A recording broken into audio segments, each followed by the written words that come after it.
Shalom Aleichem, paz para ustedes, casa de Israel. Les saluda su servidor, Yehoshua Ben Jacob, Rosh, director de la Yeshiva Beit Israel, Instituto de Torah Mesiánica para toda la casa de Israel. En esta oportunidad nos encontramos, según nuestro calendario de la Torah, en el cuarto día de la semana, Yom Revi, denominado occidentalmente como miércoles, día jueves, Yom Hamishi. Hoy es día jueves, Yom Hamishi, es el día quinto de la semana. Ya estamos al día quinto de la semana, 21 de enero, el 8 de Shevat, el mes 11 del calendario de la Torá. Y habíamos dejado un estudio pendiente respecto de lo que iniciamos con la Parashat Vaera. La Parashat Vaera iniciamos con el estudio sobre las 7 plagas postreras del Apocalipsis y las estábamos estudiando dentro de su contexto judío, hebreo, original, mesiánico, por supuesto. Cuando nos referimos al contexto hebreo, pues estamos partiendo del mismo texto hebreo de este pasaje de Apocalipsis, capítulo 16, que es el que describe cuáles son estas 7 plagas. Y cuando hablamos del contexto judío, nos referimos exactamente con la cosmovisión judía, que es lo que comentan los sabios de Israel al respecto de la visión apocalíptica que se tiene dentro del judaísmo original. Aprendíamos en anterior ocasión, en la primera parte de esta enseñanza, que la pueden encontrar en nuestro canal de YouTube, la primera parte, las 7 plagas postreras del Apocalipsis dentro de su contexto judío, hebreo, mesiánico original. La pueden encontrar en nuestro canal de YouTube de Yehoshua Ben Jacob y en nuestra página de Yeshiva Beit Israel. De la misma manera, si usted desea recibir esta enseñanza por escrito, pues le invitamos para que se haga parte de nuestro grupo de WhatsApp de la comunidad judío-mesiánica para la casa de Israel, Kehilá Beit Israel, que hemos creado una gran familia, hemos conformado allí y nos mantenemos comunicados para guardar las festividades del Eterno, observar los mandamientos de la Torá, sobre todo en esta semana de Tikkun Shobabim. Estas son las 6 semanas de Tikkun Shobabim, que dentro de la cosmovisión judía original se comprenden de 6 semanas de arrepentimiento, de rectificación, en donde el Santo bendito sea llama a su pueblo, en específico a la casa de Israel, para que retornemos a su Torá, según la profecía de Jeremías capítulo 3, verso 22, nos invita para que retornemos, casa de Israel, y obedezcamos su Torá. Así que estamos en estas 6 semanas que comenzaron con la Parashat Shemot hace unos sábados atrás, y nos encontramos en el análisis, en el estudio anterior de la Parashat Vaera, que por eso surgió este tema a estudiar, porque la Parashat Vaera y la Parashat Bo en conjunto nos hablan sobre las 10 plagas de Egipto. La Parashat Vaera y la Parashat Bo nos hablan sobre las 10 plagas de Egipto, Makot Shel Mitzrayim, así es como se le denomina dentro del contexto judío original de los sabios de Israel. Designaron este título genérico para todas las plagas.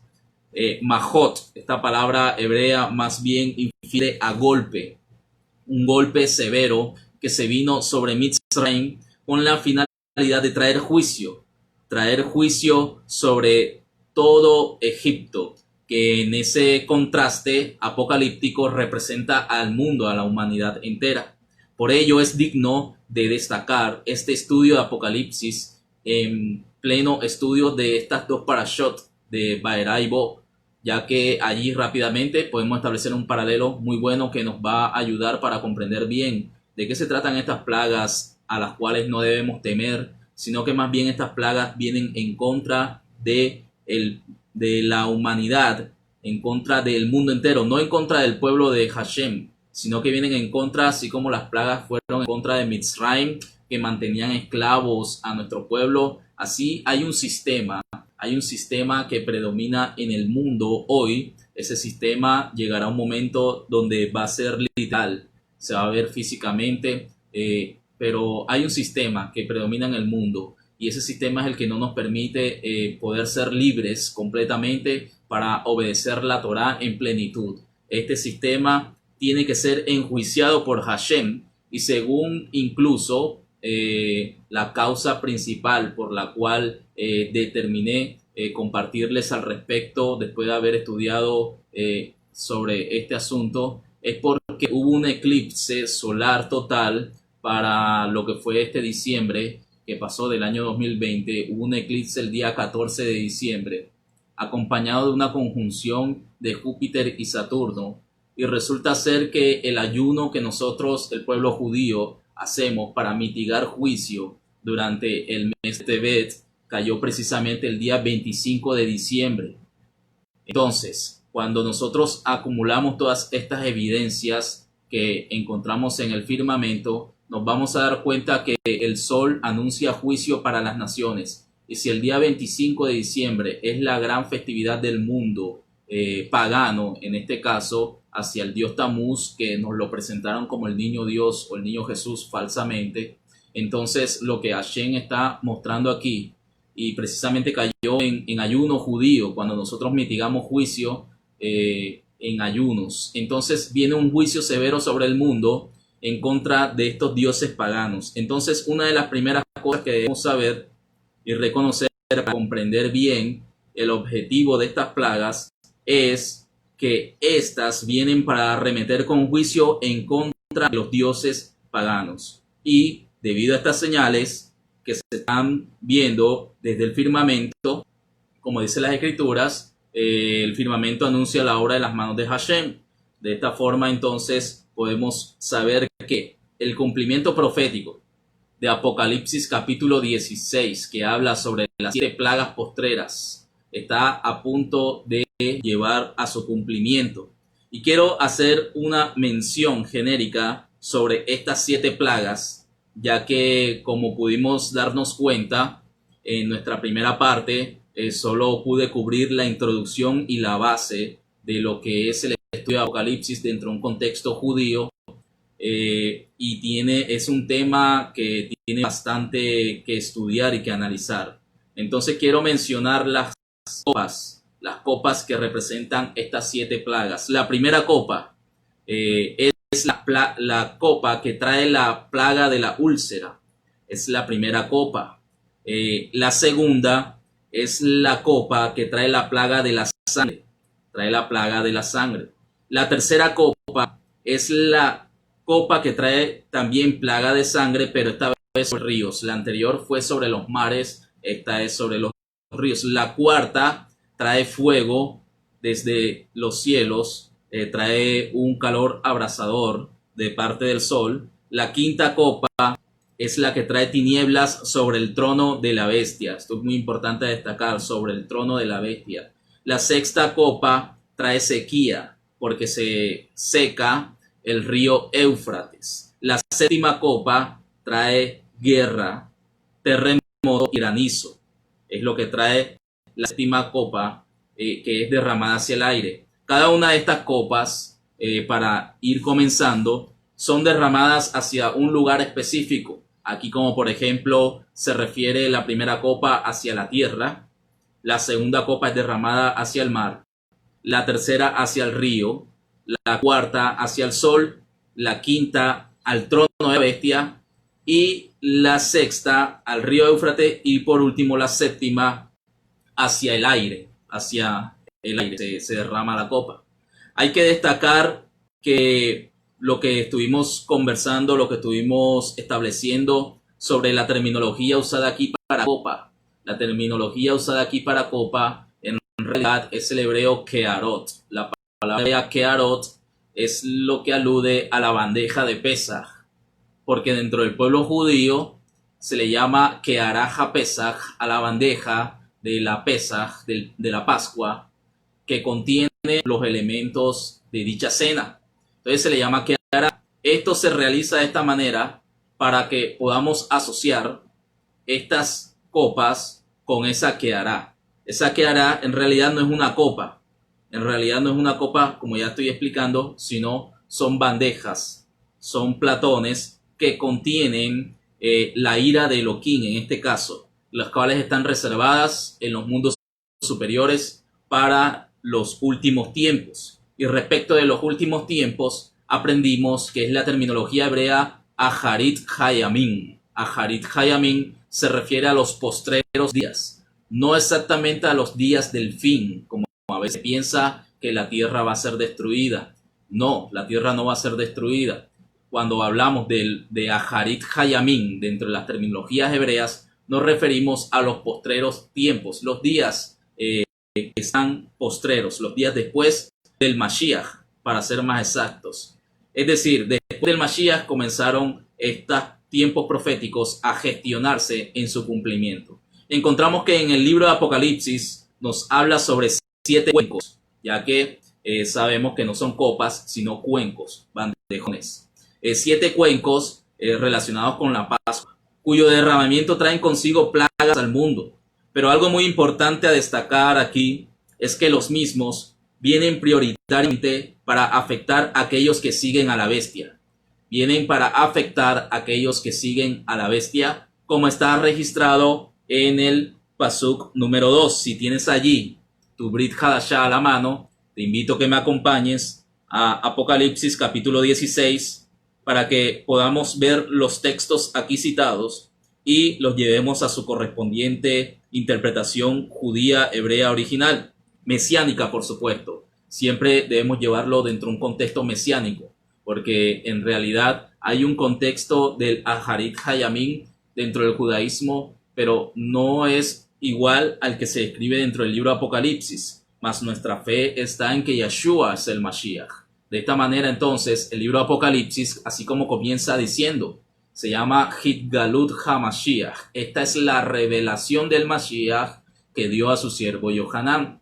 Por lo tanto, el libro de Apocalipsis en realidad no se llama Apocalipsis, sino que se llama Revelación. Ese es el verdadero nombre hebreo del libro de Apocalipsis. Eso para recordar las bases que pusimos a resumir, en resumen, en nuestra primera parte de la enseñanza. Entonces, en el Pasuk 2, en el versículo 2 de Apocalipsis, del libro de Hitgalut, el libro de Revelaciones, capítulo 16, verso 2, nos cita que viene una úlcera, por ejemplo. Y esa úlcera, ¿a quienes toca? Toca a aquellos que adoran la imagen de la bestia.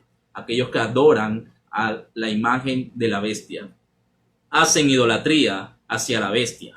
El Pasuk 11 también se nos indica que estas mismas personas también blasfeman. La terminología español popular que encontramos en nuestras versiones, pero en realidad aquí esta es la palabra hebrea bekilalu o bekilelu, que significa maldecir. Ellos aquí lo que hacen es maldecir el nombre sagrado de Yod Kei Vav Hei, lo cual, dicho sea de paso, nos muestra que el nombre sagrado del Eterno va a entrar en gran auge su conocimiento en la humanidad en los últimos tiempos, en el Aharit Hayamin, en los postreros tiempos. Y es lo que está ocurriendo hoy. Muchos estudiosos han logrado deducir su correcta pronunciación y de esta manera el nombre sagrado de las 4 letras Yod Kei Vav Kei empieza a entrar en vigencia en nuestros días. De esta forma, entonces, el nombre sagrado va a ser maldecido por aquellos que sigan el régimen de la bestia. Aquellos que sigan el régimen de la bestia,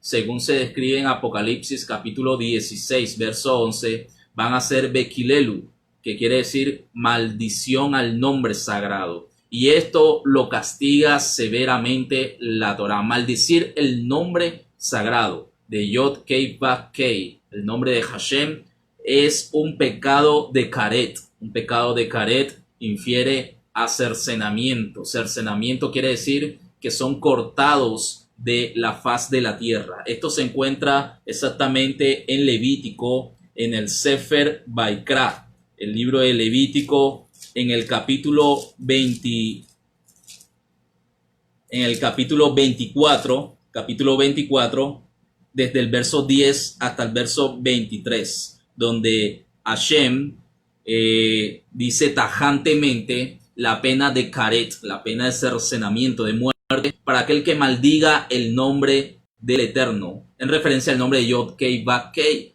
Por lo tanto, Hakadosh Baruj Hu lo que está propiciando al enviar estas plagas, en primera instancia, aquí aprendemos que lo que quiere traer es juicio severo sobre las naciones, específicamente sobre aquellos que adoran la imagen de la bestia. Dentro de este aspecto debemos comprender la profundidad espiritual de estas 7 plagas o majot, como se le conoce en hebreo, golpes. El contexto espiritual profundo de estas 7 plagas se puede comprender dentro de la sabiduría de los Mekubalim, los sabios judíos expertos en materia espiritual de la Torá. En ellos nos enseñan sobre 7 klipot, 7 klipot, que son aquellas cáscaras. Eso es lo que significa la palabra hebrea klipot.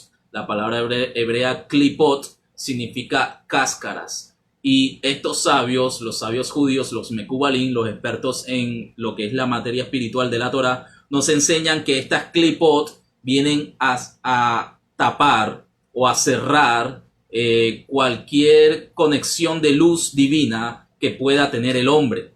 Y son exactamente 7. Son 7 klipot dentro del contexto espiritual que los sabios judíos han establecido en base a los mismos estudios de la Torá. Y es precisamente al respecto que se refieren los sabios que las plagas de Mitzraim, las plagas de Egipto, vienen en contra de estas klipot. De esa misma manera, basándonos en esta base judía original, interpretativa de las plagas de Egipto, entonces podemos comprender que estas plagas postreras que vio Yohanan, Juan, Hashaliah, el apóstol, él entonces lo que estaba viendo, lo que está haciendo Hashem, es traer un rompimiento a estas klipot para que de esa manera pueda fluir su luz divina.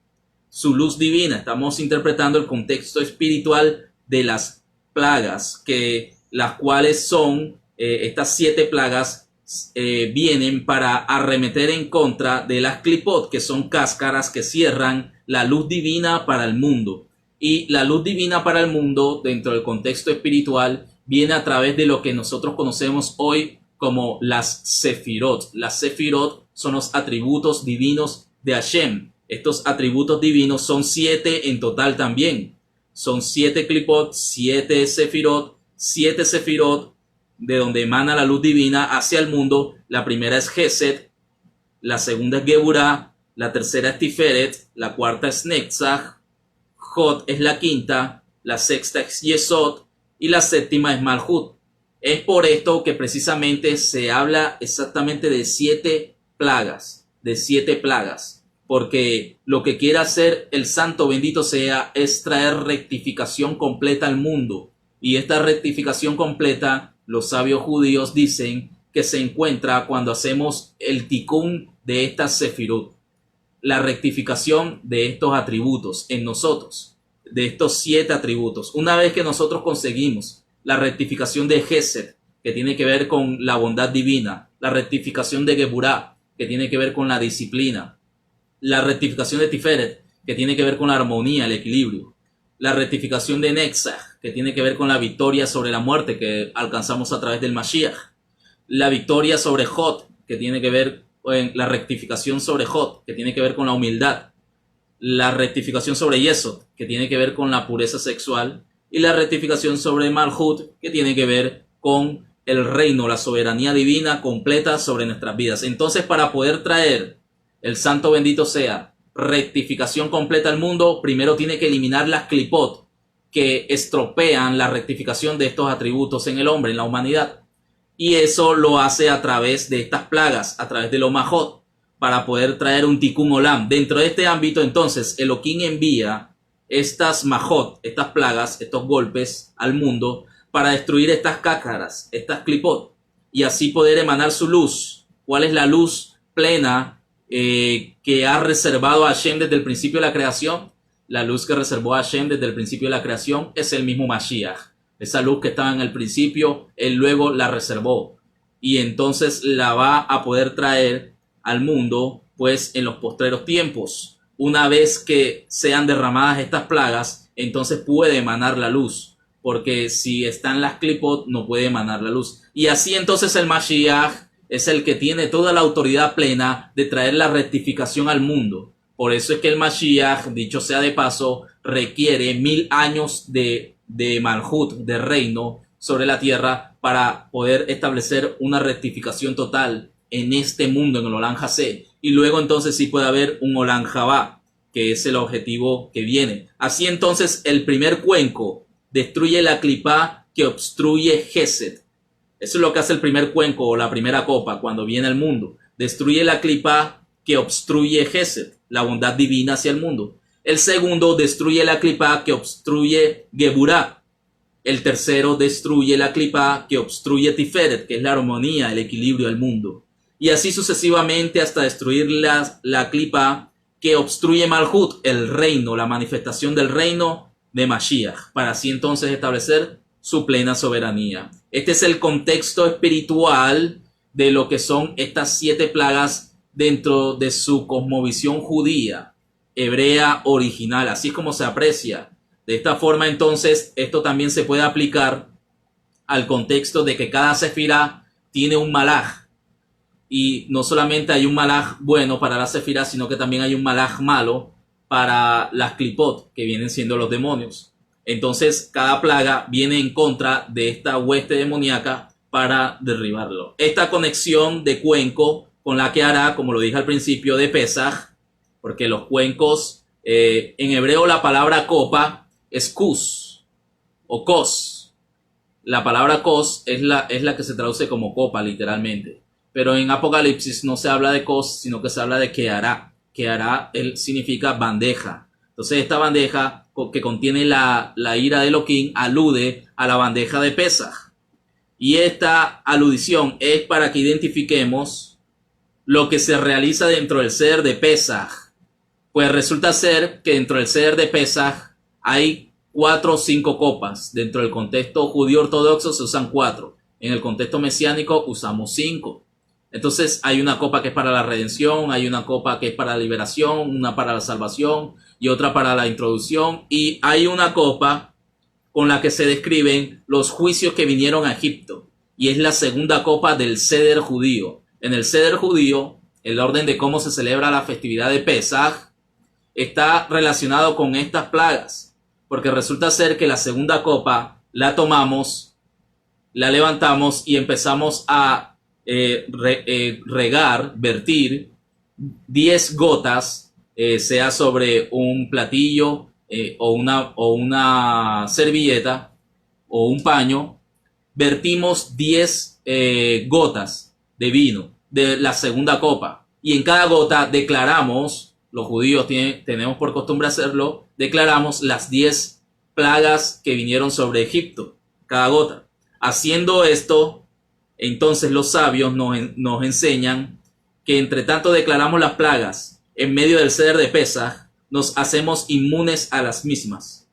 De esta manera entonces, dentro de un contexto mesiánico, porque ese es el contexto ortodoxo, ahora vamos a pasarlo a un contexto mesiánico judío original. Entonces tendríamos que tomar nosotros, cuando llegamos a la festividad de Pesaj y tomamos esta copa, debemos vertirla y pronunciar no las 10 plagas que vinieron sobre Egipto, porque ellas ya pasaron.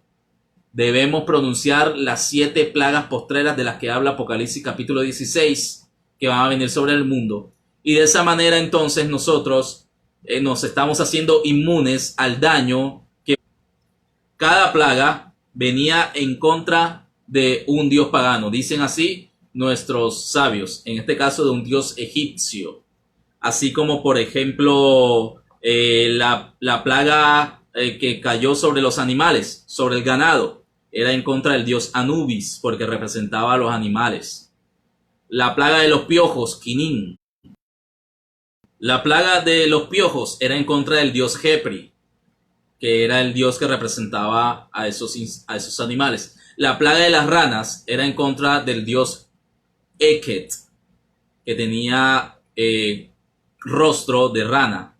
La plaga de la sangre era en contra del dios Hapi. La plaga de oscuridad era en contra del dios Ra, que es el dios sol, por eso la oscuridad que cubrió el día, la luz del sol. La plaga de las langostas era en contra del dios Sobek. La plaga de granizo era en contra del dios Set. la plaga de la sarna o de la úlcera, como se conoce popularmente, la úlcera que producía sarpullido en la piel, era en contra del dios Sekhmet, y la plaga de la peste era en contra del dios Peta. Así entonces nuestros sabios, los sabios jajamín de nuestro pueblo judío, nos han enseñado que cada plaga en contra de Mitzrayim, cada Mahot Shel Mitzrayim, cada golpe en contra de Egipto, era un juicio en contra de un dios egipcio.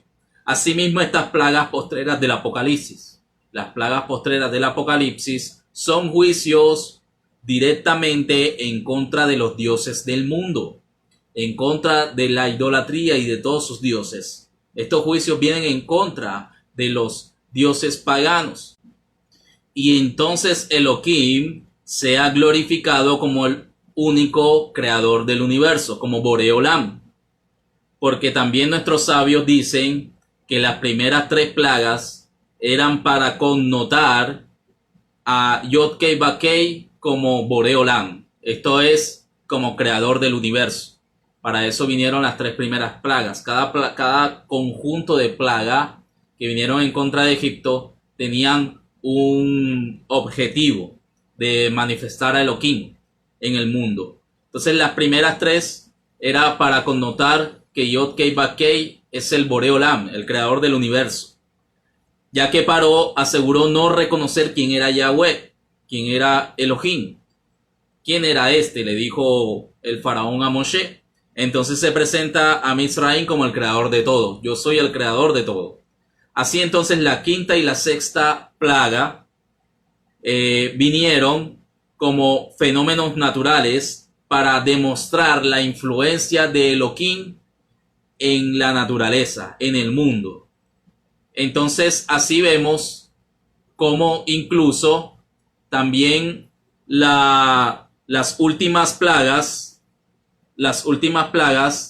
demostraron que no existe ninguna fuerza aparte de Hashem. Esto es lo que exactamente demostraron las últimas plagas. Demostraron que no existe una fuerza aparte de Hashem. Las primeras, que él es Boreolam, el creador del universo. Las segundas, que él influye en el mundo, en el universo, influye. Representan que él es el único Elohim del universo. No hay otra fuerza aparte de él.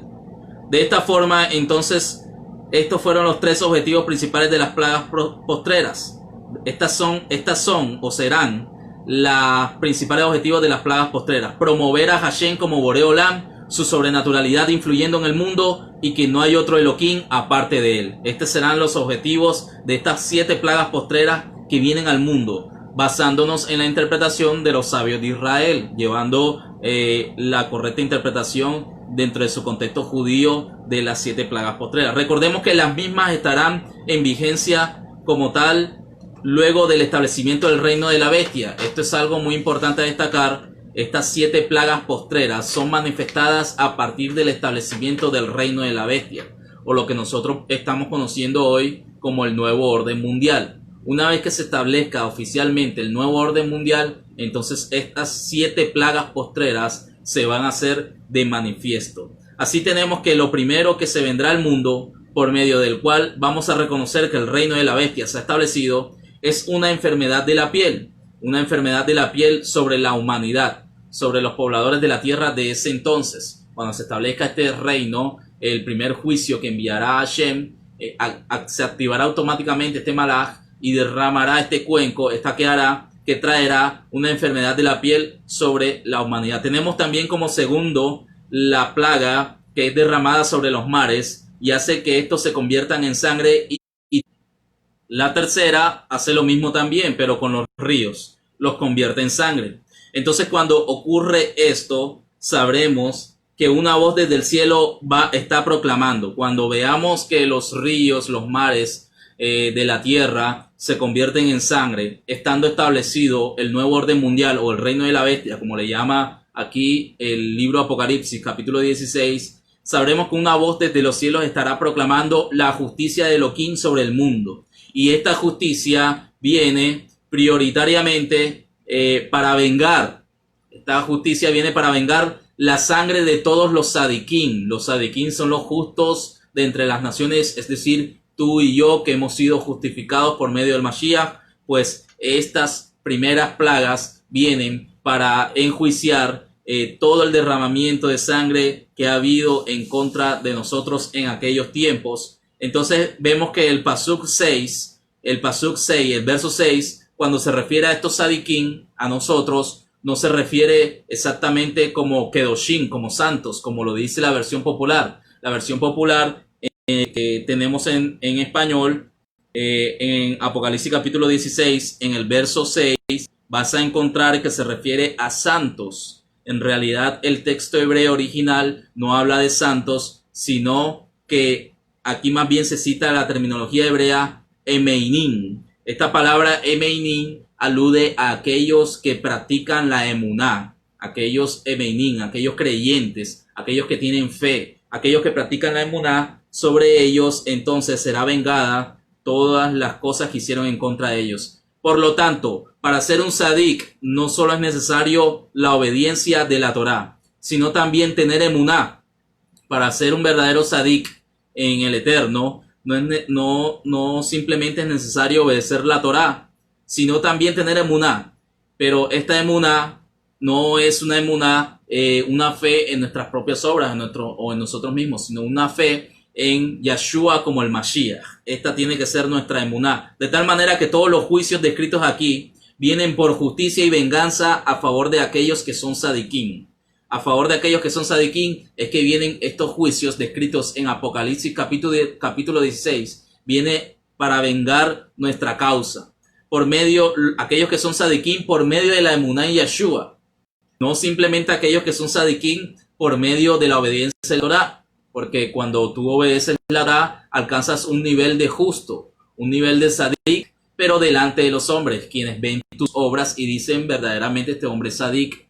Pero solo Hashem sabe la emuná, la fe que tú tienes, si es en esas obras que tú practicas o es en el Mashiach Yeshua. Si tienes entonces la fe en las obras que practicas, pues simplemente llegarás al grado de sadik delante de los hombres. Pero si tienes la fe en Yeshua como el Mashiach, simultáneamente haciendo estas obras de obediencia a la Torá, entonces eres un completo sadiquín justo delante de Adonai. De esta forma, no solo basta simplemente en tener emuná, sino que también es necesario obedecer Torá, más explícitamente los mishpatim de Elohim. Exactamente esta categoría de la Torá, porque toda la Torá tiene diferentes mandamientos y cada uno de ellos se divide según su categoría.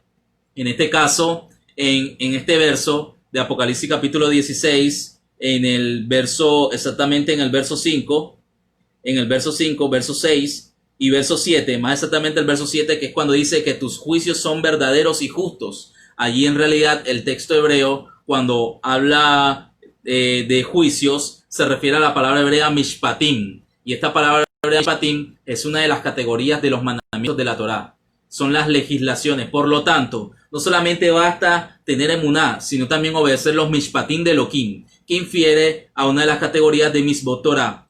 Pues el Malach declara, justos y verdaderos son tus legislaciones. Esto es lo que en verdad dice el texto hebreo aquí en Apocalipsis capítulo 16, verso 7. Justos y verdaderas son tus legislaciones, Hashem, es decir, tus mishpatim, estas leyes que tú estableciste en tu Torah, de tal manera que la justicia divina no solo viene a favor de aquellos que creen en el Mashiach Yeshua, sino que también viene porque obedezcan los mishpatim de Elohim, creyendo en Yeshua como el Mashiach. Ambas cosas tienen que estar fusionadas, combinadas, para que entonces verdaderamente seamos sadik justos delante de los ojos de Hashem. De tal manera que una de las mejores maneras de poder identificar cuando somos parte del pueblo de Elohim y no vamos a padecer por los juicios de estas plagas es cuando tenemos una vida de obediencia a la Torah de Hashem. Cuando nosotros tenemos una vida de obediencia a la Torah de Hashem, entonces estamos seguros de que estas plagas no nos van a hacer daño y estamos seguros de que hacemos parte del pueblo del Eterno por medio de la emuná en el Mashiach Yeshua. Luego, Se señala también la manifestación del cuarto cuenco o la cuarta copa, como se le conoce popularmente, pero ya aprendimos que en realidad es cuenco. Hace que el sol queme más de lo normal. Pues precisamente esto se refiere a los incendios forestales que han habido en California. Hubo en el año 2020, hubo incendios forestales en Australia, se quemó gran parte de Australia, pero como ya lo estamos reseñando, esta se refiere cuando se establezca el nuevo orden mundial. Entonces, cuando sea establecido este reino de la bestia, estos incendios forestales van a ser mucho más potentes, e incluso las ciudades serán quemadas y los hombres también. Dice aquí el libro de Apocalipsis capítulo 16 en el verso 10, en el verso 9 más específicamente, los hombres también padecerán la incineración de sus pieles, como lo relata incluso el libro del justo Yashar.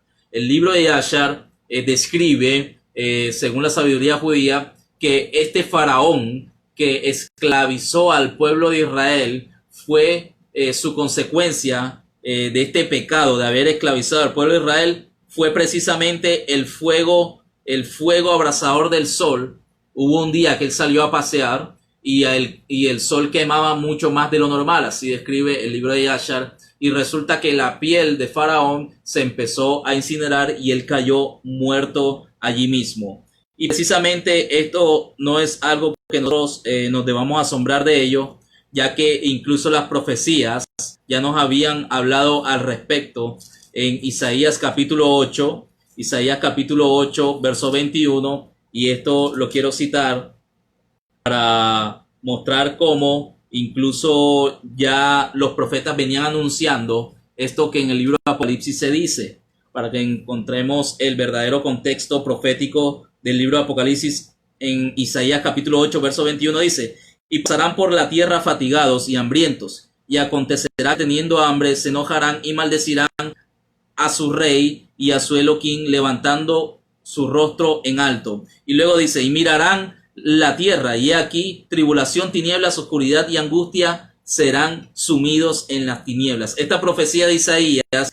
es precisamente lo que vio Juan Hashaliah en Apocalipsis capítulo 16, verso 10, en la quinta copa, cuando es derramada sobre el trono de la bestia, sobre el imperio de la bestia, y su reino es cubierto de tinieblas. Ya Isaías lo había anunciado: la tierra será sumida en tinieblas. Incluso Amós capítulo 8, verso 9, también nos habla un poco al respecto. El profeta Amós capítulo 8, verso 9, nos declara diciendo: acontecerá aquel día, dice Adonai, que haré que se ponga el sol al mediodía y cubriré de tinieblas la tierra en el día claro. Entonces esta profecía era dada para los tiempos de cuando se estableciera el imperio de la bestia, y probablemente será en nuestros días. Así ocurrirá entonces con los hombres que por idolatrar a la bestia van a maldecir el nombre del Eterno.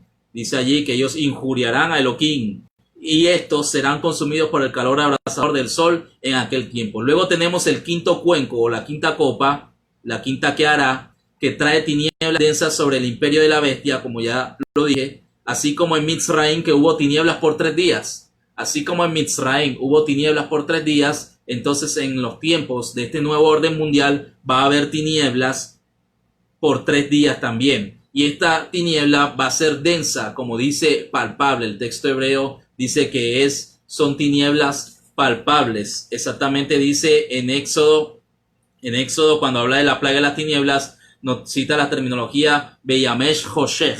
Beyamesh tiene que ver con palpar la oscuridad. Es decir, es una oscuridad muy, muy densa. De esta forma, tenemos que reconocer que el imperio de la bestia va a estar asentado en el Medio Oriente. El imperio de la bestia o el reino nuevo orden mundial que se va a establecer, su sede central va a estar en el Medio Oriente. Y lo más probable es que sea en la misma ciudad de Jerusalén. En la misma ciudad de Jerusalén se va a asentar esta bestia que viene a ser el falso Mashiach, y va a ser el Mashiach para el pueblo judío. Entonces las aguas del río, cuando ocurra esto, estas tinieblas, entonces se verá cómo el río Éufrates se secará. El mismo río Éufrates se va a secar, y entonces esta será la señal de que vienen los poderosos del oriente. ¿Quiénes son los poderosos del oriente? Son reyes influenciados por demonios para librar la última gran batalla contra el pueblo de Israel, un pequeño remanente que quedará en aquel imperio. Esta batalla es la denominada Armagedón, es la que se conoce como Armagedón, pero su verdadero nombre hebreo original no es Armagedón, sino la batalla del monte de Megido, en hebreo Har Megido, la montaña de Megido, que es una montaña que se encuentra en la tierra de Israel. El mundo reconocerá esta batalla como la última guerra mundial. Como la última guerra mundial se reconocerá esta batalla de Armagedón, en donde vienen los poderosos de Oriente para levantarse en contra del pueblo de Israel, el pequeño pueblo de Israel que queda en medio de este gobierno de la bestia. Y entonces al final de esta batalla se presentará el Mashiach. Más bien el Mashiach es el que va a traer fin a esta batalla. Esta guerra durará muchos años y entonces vendrá el Mashiach. Dentro del contexto judío y rabínico se enseña así: el Mashiach vendrá en medio de tiempos de guerra. Él se manifestará para poner fin a esta guerra y acabará contra todo el imperio de la bestia y demás aliados. Porque exactamente así es como se habla dentro del contexto profético rabínico. Se habla de una bestia que se levantará en los últimos tiempos, como ya vamos a ver más adelante. Pero con la introducción de esta guerra que estamos citando aquí, el famoso Armagedón, que en realidad es la batalla de Megido, la última guerra mundial que vivirá la humanidad, dice que habrá un terremoto tan grande cual nunca ha habido en la historia de la humanidad. Habrá un terremoto muy grande, tan fuerte, que dice el libro de Apocalipsis, que incluso las islas, todas las islas desaparecerán. Eso será algo tremendo y espantoso para muchos. Las islas se desaparezcan, así es como lo dice el libro de Apocalipsis, el libro de Hit-Galut, el libro de Revelaciones, en el capítulo 16, en los últimos pesuquín, en sus últimos pasajes, respecto de la última plaga postrera, que es la guerra mundial, conocida hoy como Armagedón, pero en realidad su nombre original es Har Megido. Ocurrirá un terremoto tan grande en la humanidad, en el planeta, que las islas desaparecerán y lloverá granizo. Un granizo tan fuerte lloverá, así como incluso ya se venía hablando respecto del terremoto. Respecto del terremoto es una señal muy importante, profética, ya que el profeta Jeremías en las profecías, en su libro, el profeta Irmiyahu, en el capítulo 50, exactamente en el verso 46, Jeremías capítulo 50, en el verso 46 de su libro, nos dice lo siguiente: al grito de la toma de Babilonia, la tierra tembló y el clamor se oyó entre las naciones. ¿Qué es lo que está hablando aquí de la tierra tembló? Cuando Babilonia fue tomada, entonces aquí la tierra tembló, está hablando de un gran terremoto que hubo en ese momento. De esta manera también inclusive podemos apreciar lo que el profeta Isaías capítulo 13, verso 13 de su libro, nos profetiza diciendo lo siguiente: porque haré estremecer los cielos, dice Yeshayahu capítulo 13, verso 13, Isaías, porque haré estremecer los cielos y la tierra se moverá de su lugar. La tierra se moverá de su lugar en la indignación de Adonai Sebaot, Hashem de los ejércitos, y en el día del ardor de su ira. De tal forma que este terremoto tan grande que va a haber para cuando haya esta guerra mundial, que será la última de todas, este terremoto será la señal de que definitivamente la ira de Elohim será derramada sobre el mundo, y será entonces el fin del reino de la bestia y el advenimiento de nuestro Mashiach ben David para establecer su reino. Este terremoto será tan fuerte, y entonces es la señal profética que esperábamos, anunciada por los profetas, como ya se citó, de que el reino de Babel caería, porque en realidad este reino del que hablamos nosotros hoy como el reino de la bestia o el nuevo orden mundial, en realidad no es más ni menos que el mismo reino o imperio de Babilonia. El mismo imperio de Babilonia que desde los tiempos de Nimrod ha querido acechar espiritualmente a todo el pueblo de Hashem. Siempre ha sido el mismo imperio. El imperio de Babilonia caerá según la profecía de Apocalipsis, capítulo 18. Y estas 7 plagas vienen para ello, para que caiga ese imperio. Estas 7 plagas postreras del Apocalipsis en su contexto judío hebreo mesiánico original entonces han sido desglosadas a lo largo de esta enseñanza, y para dicho cumplimiento hace falta poco, y según las señales que estamos viendo, pueden ser pronto y en nuestros días. De primera mano, lo que tenemos que saber es que estas no serán sino hasta el establecimiento del imperio literal del anti-Mashiach, o lo que nosotros conocíamos hasta hoy como anticristo, pero en realidad es anti-Mashiach. Entonces, cuando él establezca su imperio, que sea posicionado en Jerusalén y sucede en el Medio Oriente, denominado, entonces será el imperio que se denomina como la bestia, que en hebreo la palabra bestia, aquí es aplicada a la terminología hayá.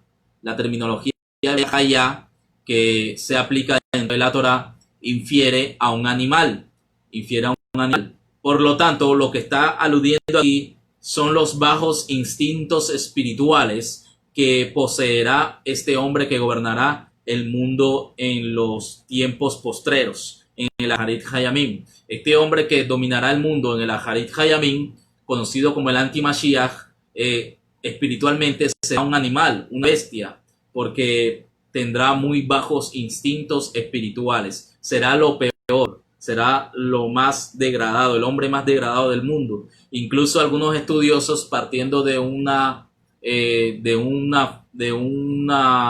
palabra que cita Daniel, cuando dice que no conocerá el amor de las mujeres, también se piensa que incluso va a tener desviaciones sexuales. Y como el libro de Apocalipsis originalmente es un libro de profecía judía, dentro de este pensamiento siempre se ha establecido, dentro del pensamiento judío, siempre se ha establecido que al fin de los tiempos Elohim librará una batalla contra el gran dragón, que es la bestia, también denominada Leviatán o Behemoth. Siempre los grandes maestros de Torá a lo largo de la historia judía, rabínica, siempre nos han citado respecto de un gran dragón, una bestia que se levantará en los últimos tiempos, en los postreros días, y Elohim librará una batalla en contra de esta bestia. Y es precisamente lo que habla el libro de Apocalipsis.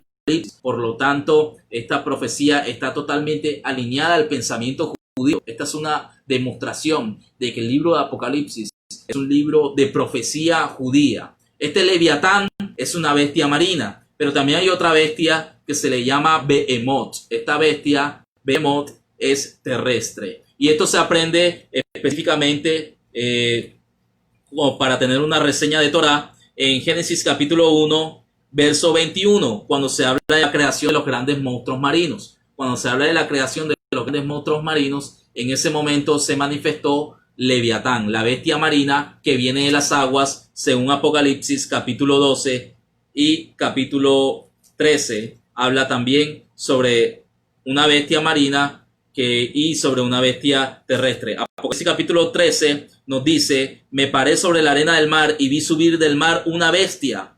Esta bestia es marítima, es decir, Leviatán. Y luego ese mismo capítulo de Apocalipsis capítulo 13, en el verso 11 nos dice: después vi otra bestia que subía de la tierra. Esta bestia es Behemoth, que se encuentra también en el primer capítulo de Génesis, capítulo 1, verso 24 y 25. Cuando dice que se crearon los animales de la tierra, la terminología usada aquí para bestia es precisamente la palabra Behemoth, que alude a esta bestia terrestre, que también será manifestada en los últimos tiempos en conjunto con esta bestia marina. Y contra estos animales, estas bestias, pues librará una batalla Elohim, según el contexto judío rabínico original, y así incluso usted lo puede encontrar en la parashá de esta semana del Zohar Bo. La parashá del Zohar, en la parashá Bo, se describe como Shimon Bar Yochai, el Rashbi, nos explica que Faraón terrenal es esa bestia o dragón espiritual contra la cual batalló Moshe Hanabí, Moisés el profeta.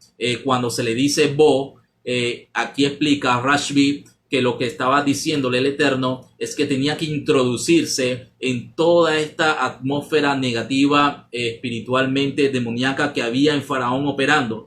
Y allí él iba a descubrir cuál era esta bestia que había en Faraón. Y esta bestia que había en Faraón, según explica Rashbi, era el mismo gran dragón influenciando en él. Y allí mismo se explica que este gran dragón también será manifestado en los últimos tiempos. Y el Mashiach tendrá que librar una batalla en contra de él, y exactamente especifica el libro de Apocalipsis que será en el Armegido, en el monte de Megido, en la montaña de Megido, allá en Israel. Y será el Mashiach que entonces acabe finalmente contra el dominio, el imperio de esta gran bestia que desde el principio de la creación quería arremeter en contra de nuestro pueblo Israel, pero nosotros confiamos y aguardamos por el retorno de nuestro Mashiach Yeshua. De esta forma entonces, espero que en términos generales se pueda comprender dentro de su contexto judío, hebreo, original y mesiánico lo que son estas 7 plagas postreras. Ya en otra oportunidad, seguramente cuando culminemos nuestra versión hebrea del libro de Apocalipsis con sus debidos comentarios, pues profundizaremos con más detalles. Se han mencionado las bases fundamentales mesiánicas judías y hebreas de lo que es la interpretación del libro de Apocalipsis, específicamente